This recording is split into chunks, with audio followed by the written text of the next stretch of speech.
My name is Gerald. I'm a scriptwriter. The product I'm reviewing is Movie Magic Screenwriter. I give it 2 stars. For more reviews, click below.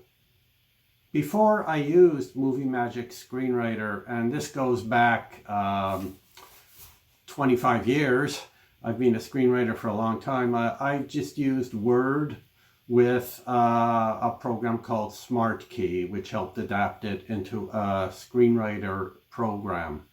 But then Screenwriter and other screenwriter programs started coming on the scene. I was working on a television series for Showtime as a writer-producer, and we all agreed to use Screenwriter as our common screenwriting program. So that's how I got started with Screenwriter. At the time, it was kind of chosen for me.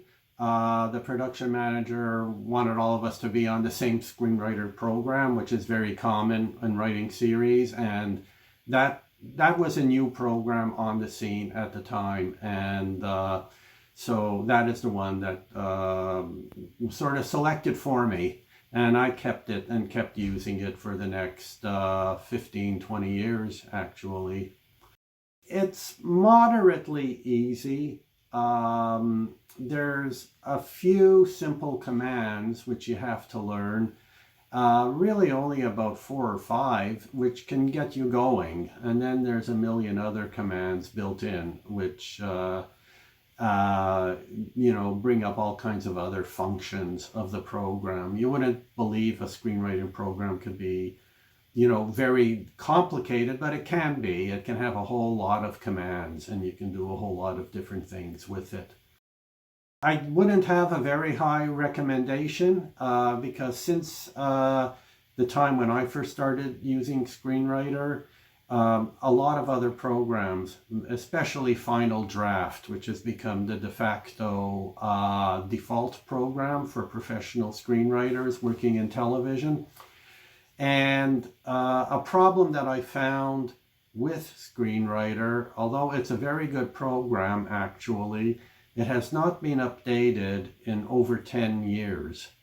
And it has all kinds of bugs, at least in my experience, and very serious bugs, like so serious that I end up wanting to smash the computer or tear my hair out, and have actually had the program delete, like a script that I've been working on, that I have a deadline on, and so I would really suggest to most people, unless they get their act together, update the program, which they have done with Mac, but not with Windows.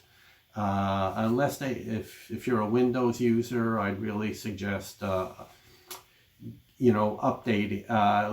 looking elsewhere. If you're working on your own, there's a half dozen decent programs out there. If you're working professionally, actually working for a studio or a TV series for a network, then Final Draft has become the default program, and you might as well learn that. It's pricey, but you can keep using the same version for a good number of years.